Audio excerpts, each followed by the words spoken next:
Hey guys, what's happening? In case you didn't know, the hilarious comedy Neighbors is coming out September 23rd on Blu-ray, starring Seth Rogen and Zac Efron. And we got an exclusive clip for you guys, which is the alternate opening to the movie, and it has some hilarious parts in it. Yeah, you won't be finding me wrapped up in duct tape falling down the stairs anytime soon. And be sure to check out the trailer yourself by visiting their YouTube channel by clicking on the annotation below.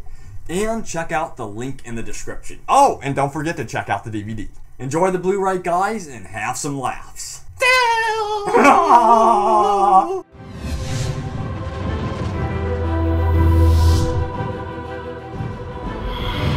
It is here that for 2,500 years the Rangers of Gondor stood watch, guarding against a nameless threat they had all forgotten.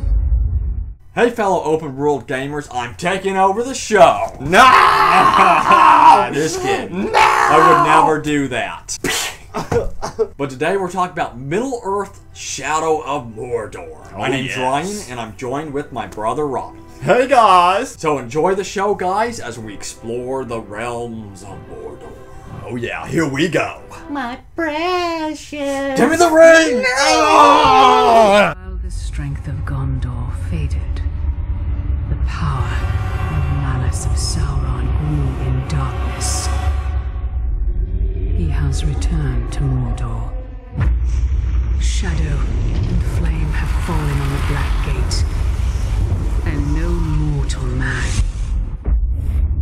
can stand in its path.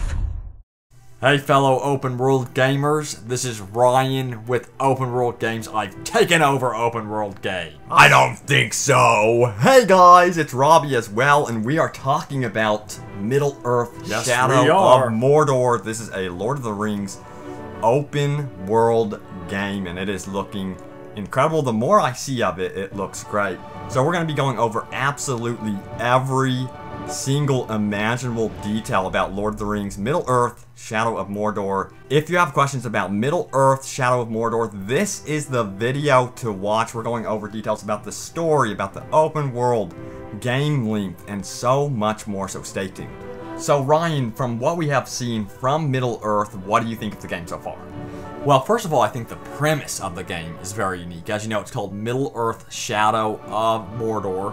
So obviously it takes place in Mordor, Yeah. which I found very fascinating because Mordor is known as this dark, mysterious place, and immediately I wanted to explore it. And what's interesting about it, it's not the Mordor that you're used to seeing from the films. It Yeah. does have grass, yes, actual green grass is I in know. it. And, of course, it's full of orcs. So it's very exciting to get the opportunity to finally be able to explore Mordor. Yeah, and the story is going to be taking place between the events of The Hobbit and the Lord of the Rings movie, the first movie. And you are going to be playing as Talion. He is a ranger of the Black Gate. So he was actually in charge of guarding the Black Gate. And he, at the beginning of the game, unfortunately, is killed and murdered, as well as his family. But a wraith grants him life once again to take revenge in Mordor. So that is the basis of the game, which is really interesting. By the way, you will not be dying at all in this game because this wraith has the power to bring you back constantly, but there will be penalties, and we're going to be going into those a little bit later. So Middle-earth: Shadow of Mordor is also an RPG. Tell us more about the RPG elements. Well, that's what's also exciting about this game, is it does have a deep system to it.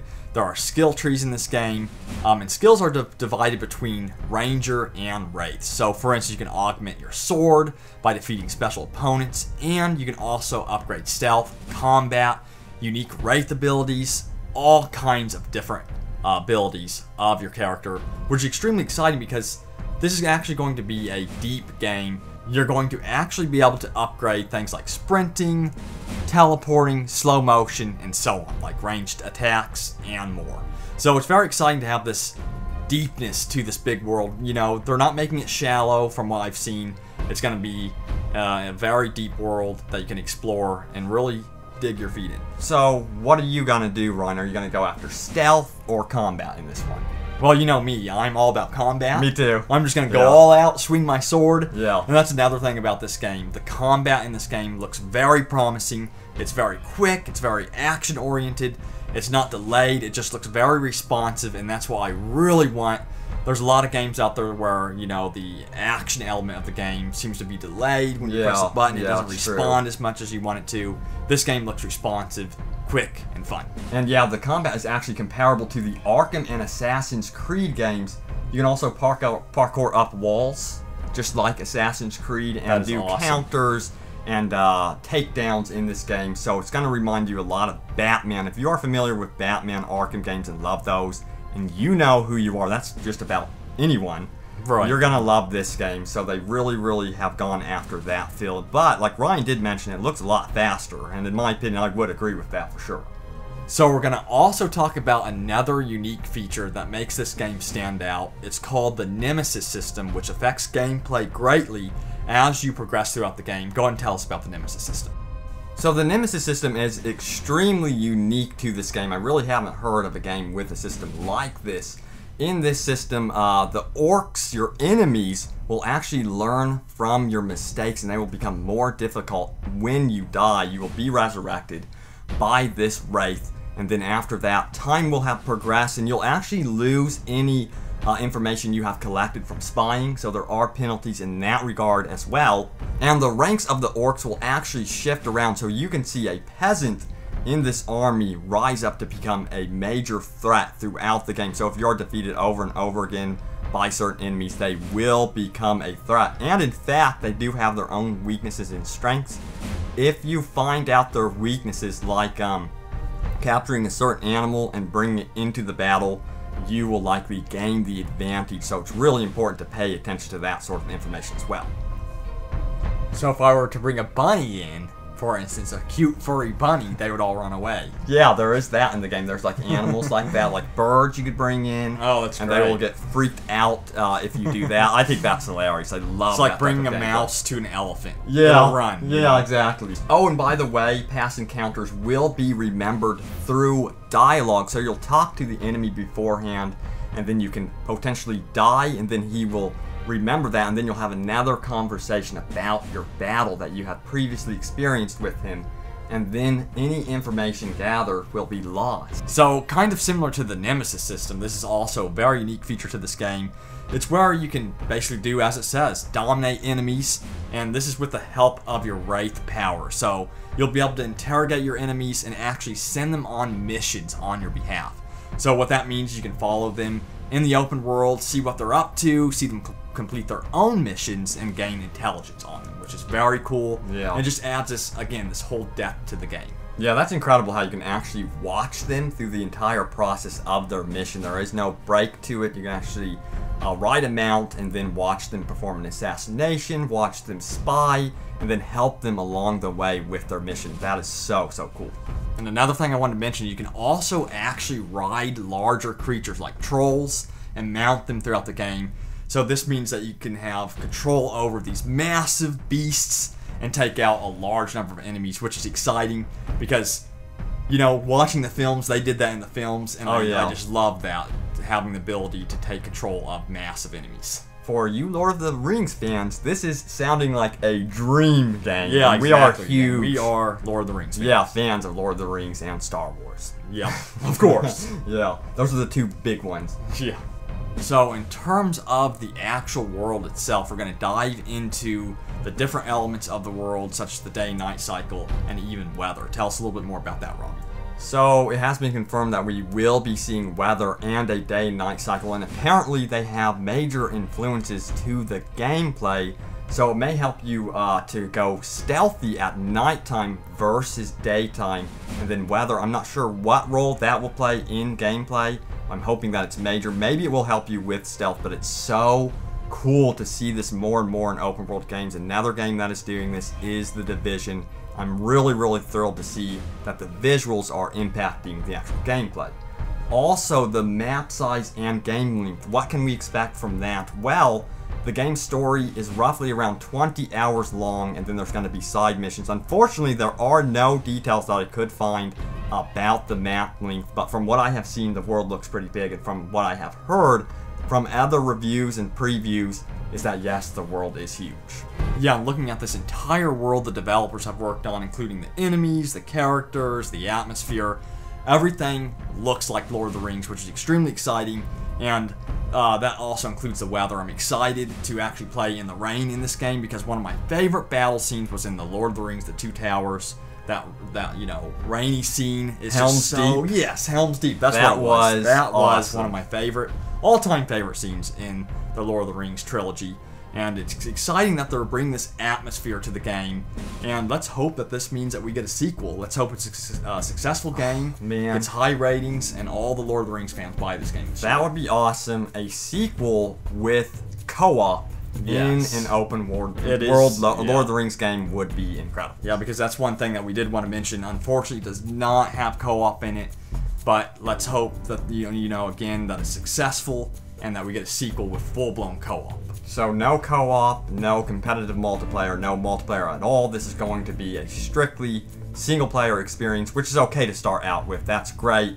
I'm a huge fan of great storytelling and open-world single-player games because of Assassin's Creed 2. And it's just exciting to get a Lord of the Rings game. It came out of the blue. Yeah. I was surprised by the announcement of this game. It seems to have a, rock-solid development studio behind it. Yeah. So again, let's hope it's a success and we get a sequel. Yeah. That'd be awesome. And by the way, this is from the writer of Red Dead Redemption. That is huge for this game because I loved the characters and the story in Red Dead Redemption. So I'm really, really looking forward to playing this entire game from beginning to end. So Shadow of Mordor will also have exclusive missions to the PlayStation 4. I know, again, the PlayStation 4 seems to be getting the exclusive content, but these missions are going to expand upon your game big time, and it's also going to be called the PlayStation Legion Edition missions. When you pre-order Shadow of Mordor for the PlayStation 4, you are granted permission to play these awesome editions. Also, don't worry guys, there is a season pass for everyone. Ryan, tell us about that. So the season pass includes new missions, including a mission where you will face Sauron's elite defenders before the Black Gates, which is pretty exciting. It's called the exclusive Guardians of the Flaming Eye. So that's awesome. And then you'll also get early access to the Trials of War Challenge series, as well as all new story missions with hours of gameplay. So, in my opinion, I think the season pass is going to be worth it because, Okay. being a huge Lord of the Rings fan, Yeah. I know that these games are getting expensive. Personally, I do wish that these game developers would include everything in the game at release. Yeah. Because, again, if you're going to buy all the games this year and the season pass, you're looking at, what, $70 to $100 per game, Yeah, I depending on the know. price of the It season gets pass. crazy. So, And- but the good news is, I'll say this real quick, the good news is this game is coming out this year. You don't have to wait till next year. It's going to be Yes. out September 30th. So that's really exciting. That is right around the corner. I cannot wait to get my hands on it and explore this Lord of the Rings universe they've created in this game. And it's coming out on the Xbox One, PS4, PC, Xbox 360, and PS3. You will be able to pre-order it, gain access to the Season Pass, and then also for you PS4 users, there is that exclusive content. Let us know if you are excited about Shadow of Mordor and if you are a Lord of the Rings fan and what you expect from an open world Lord of the Rings game. Guys, thank you once again for joining us. We do podcasts every single week about on Sunday. Then, of course, we cover all things open world gaming goodness. So stay tuned. Thanks, guys, for watching, and we will see you next time. See you guys next time. And may the Force be with you. Bye! Wait, was this? I'm Hold on. confused. Okay, that was really sick. We should do this more often. I know. Stop. Oh my god! Okay.